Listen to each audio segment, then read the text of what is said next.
Hello friends, welcome to our channel Knowledge Amplifier, and in my this particular video I am going to discuss some more concepts related to cosine similarity which already I have introduced in my previous video. So if you have not checked the part where I have discussed the MATLAB programming also, you can check the link even in the description. Okay, so we have seen how the cosine similarity is working. That is basically nothing but from the dot product it came cos theta equal to a dot b by mod a mod b, which we have studied in class 11 physics course in vector module. And that formula, if we expand, we are getting this one. Okay, cos theta equal to summation over I equal to 1 to n xi yi by root over of summation over I equal to 1 to n xi square root over of summation over I equal to n yti square.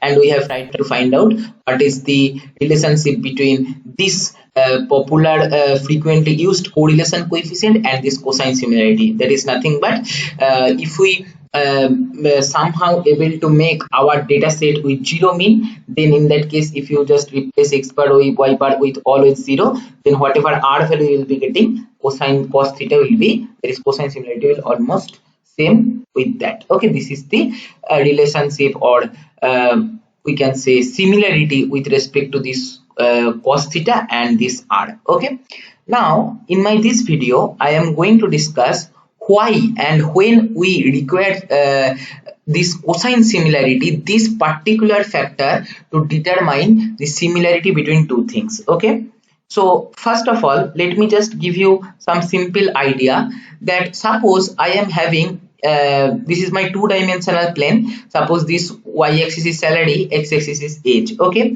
and I am plotting my data points as vector. Okay, now suppose two vectors are aligned in same direction, that is one is overlapped on other, or we can say there is very small angle is formed in between those two. Okay, now what is cos 0? Suppose two vectors are overlapped, that means the angle between them is 0 and cos 0 is 1. And you know that for small angle near to 0, okay, cos theta takes value close to 1, right? Remember the cos theta graph. Okay, so from this what we can conclude that two vectors aligned in almost same direction have similarity measurement close to 1. Okay, right? I hope you have understood. As simple as that. From this itself you can understand. Then suppose the angle increases and it reached to 90 degree. Okay, so then we say in terms of linear algebra this as orthogonal vector. Okay, orthogonal vector cos 90 degree is what? How much? 0. So similarity measure is 0. Okay, see here similarity measure is giving us a good idea about the alignment of the vector. Here they were aligned almost in same direction, so 1. Here the gap is increased, they are having 90 degree angle in between them, so similarity measure is 0. So you can clearly understand from the similarity measurement that they are there is a huge angle 90 degree formed in between those two. And if you consider the extreme case when they are completely reversed, okay, there is 180 degree angle, then cosine similarity is -1, right? So what cosine similarity is giving us, try to understand, measure of orientation similarity. Okay, like here they are oriented in same direction, so similarity measure is very high. Orientation is deviated by 90 degree, similarity measure is 0. Orientation is deviated by 180 degree, that is the highest possible orientation deviation, then -1. So cosine similarity is giving us the similarity in orientation, not the length of the vector. Okay, try to understand. Whatever two small vectors make angle in between them, if you increase those two vectors, then also they will be making same angle in between them, right? So the funda is that cosine similarity never deal with any length, it deal with only orientation. Okay, that's what I have written here. Cosine similarity is measure of orientation similarity, very important, not the magnitude or length of the vector. Okay, like previously in k-means clustering, what we have done, we have tried to cluster based on value. Okay, that is maybe age or salary, but this time what we are doing, we are basically focusing on orientation, not the value part. Okay, the value of the age or value of the salary, not that, how they are directed. Okay, now you may think what is the application of this. The application is I am discussing now. Okay, cosine similarity is generally used as a factor or metric for measuring distance when the magnitude of the vector does not matter. Okay, so whenever for any particular machine learning problem the magnitude does not matter but orientation matters, that time we have to use this cosine similarity, right? Now you may think, what is the possible application of that? It is widely used in text data clustering. Okay, so let me just give you one example. Suppose you are having documents related to agriculture and science. Okay, and that are the documents are needed to be clustered. Now in the raw text, you cannot raw text of the document you cannot simply use k-means clustering, right? How you can measure Euclidean distance, right? It is not possible. So what scientists do, that what data scientists do, that they try to find out some particular keyword and find out the corresponding frequency, and based on the frequency they try to come up that based on which category the document belongs. Okay, like for example, for agriculture related document, suppose I am selecting the keyword agriculture, and for any science related document I am selecting the keyword science. Okay, now for all the documents I am going to find the frequency of these two keywords. One is agriculture, another one is science. Now suppose for a particular document agriculture keyword is appearing 5 times and science keyword is appearing 50 times. So it is quite obvious that what is the document category? Nothing but science, because science is appearing huge number of times, right? So simply we can say this document is belonging to category science, right? And here you can use Euclidean distance concept. That is nothing but, suppose agriculture word 5 times and science word 50 times, so 50 minus 5 45. So this part, based on this kind of value we can cluster our data set, right? But there is a problem. Okay, try to feel the idea. Suppose you are having many documents of different length.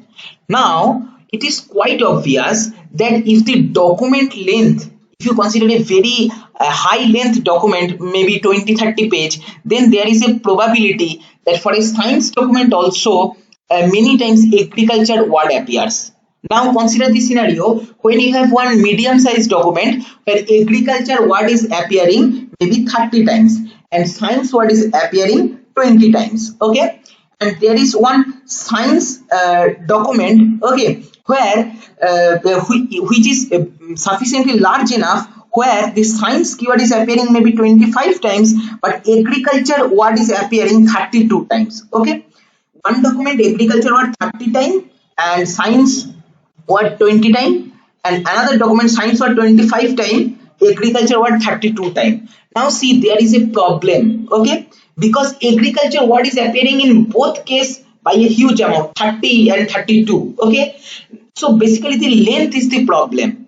You need to consider the length also. For small document, the frequency of agriculture word will also be less if it is belonging to actually agriculture part. Okay, and for science document, lesser number of science words is appear, or technology or computer, this kind of words will appear if the document is small. So this kind of, when you are considering this kind of value, then in that case this will lead to an error when you will be having different length of document. Okay, but in that case if you measure or if you cluster your documents using cosine similarity, then you will be not getting this particular problem. Why? See, I am just showing you this particular one for demonstration purpose. Okay, so suppose I am having in a two-dimensional plane, one is y-axis is agriculture and x-axis is science. Okay, we will plot our data points based on this. Now what, suppose one particular vector has this many number of science points and this many number of agriculture point. Okay, so x, y, I hope you can understand. And see, another particular text document which is large enough, which is having this many number of science documents and this many number of agriculture document. This is happening due to the reason what I have told, that the text documents is larger, and there is a small length document which is having this many number of science and this many number of agriculture keyword. Okay, So this is like this. So basically here three vectors I have plotted. One is this vector, one is this small vector, and another one is this large vector. Okay. Now you see, if you try to measure the similarity using cosine similarity, whatever value you will be getting for this large document with respect to this one, same you will be getting with respect to this small document and this one. Okay, because angle is not changing. Although length is changing, but the angle part is not changing. So in this type of case, we can use cosine similarity for clustering purposes. Widely used for text document clustering, okay, or grouping or classification, right? Now, I hope the use case of cosine similarity is clear to you. So always remember that when our target is orientation similarity, not the length similarity, okay? So this is all about cosine similarity intuition. One more concept is present, that we directly do not use cosine similarity for clustering. Rather, we use cosine distance. Now you may think, what is that? The idea is very simple. Cosine distance is 1 minus cosine similarity. Okay. So let me explain. Suppose two vectors are aligned in same direction. That means angle is 0. So cos 0 is 1. So cosine similarity is 1, right? Now, if two vectors are aligned in same direction, that means what should happen? That with respect to cosine terms, the similarity is 1, fine. But with respect to distance or distance in between two orientation, if you consider, if the two vectors are aligned on same direction, then the orientation distance is 0, right? Try to understand. If two vectors are aligned one after other, one on another, then the orientation gap is 0. That is, we can easily achieve using cosine distance, because when the angle is 0, that time cosine distance equal to 1 minus cosine similarity, where cosine similarity value is 1, so 1 minus 1 will be 0, right? So the cosine distance, when the orientation are similar, that time it will be less. Okay, when the cosine the angle between them increases, like for 90 degree, similarity becomes 0 and cosine distance is 1 minus 0, that will be 1. Okay, see, cosine distance is increasing with respect to gap in orientation. As the two vectors are moving in different direction, the cosine distance also increases. Okay, like for this one maximum case, when this is minus 1, that means they are perfectly aligned in opposite direction, similarity is minus 1, that time cosine distance will be how much? Cosine distance will be 1 minus cosine similarity, that is 1 minus of minus 1, that will be 2. So one thing is clear, cosine distance increases if the orientation in between two vector differs, okay, and cosine distance decreases if the two vectors are trying to align in same direction. Okay, I can show you using this simple MATLAB code. I have taken one cosine, that is, this will suppose measure of cosine similarity, and this is 1 minus y, which is cosine distance. I am plotting the cosine similarity using red color and cosine distance using green color. Control A and evaluate selection. So you can see, so here I have drawn from 0 to 2 pi, okay, and you see the beauty.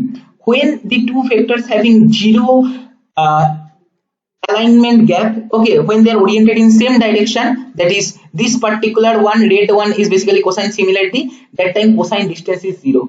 And as it is moving towards pi, which is approximately value towards 3.14, okay, see, cosine similarity value is reaching to minus 1 and cosine distance value increases rapidly. Okay, then when they are moving from 180 degree to 0 degree, okay, like this case, if you consider from this direction, if they are starting a rotation in this direction, that time what is happening, this particular vector will try to move towards this particular vector only, that is again their alignment gap is decreasing.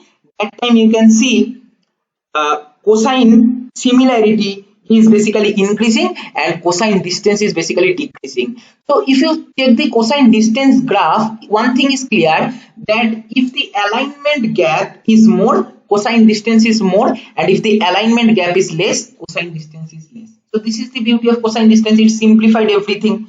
So we are going to use this cosine distance for our clustering or classification purpose. And if you go to MathWorks documentation on k-means clustering, and if you go to the distance part, here different distance measurement distance metric are present, and this one is cosine. Okay, if you use this one as parameter, see which formula it is using. Try to understand what is this formula.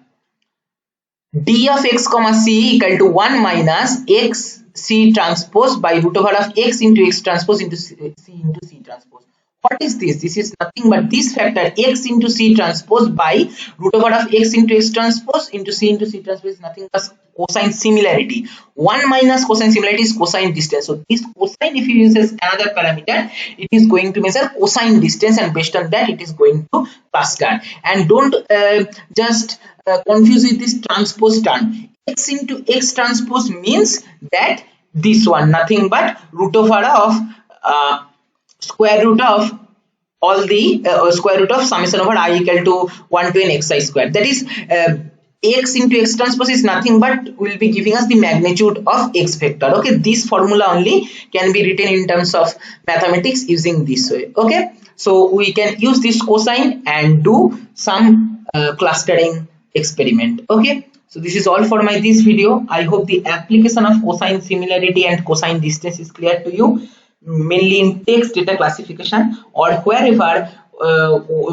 we are not bothered with the length part or magnitude part, when our point of interest is only the orientation similarity. That time we are going to use this cosine distance. Remember this. This is all for my this video. Thank you for watching.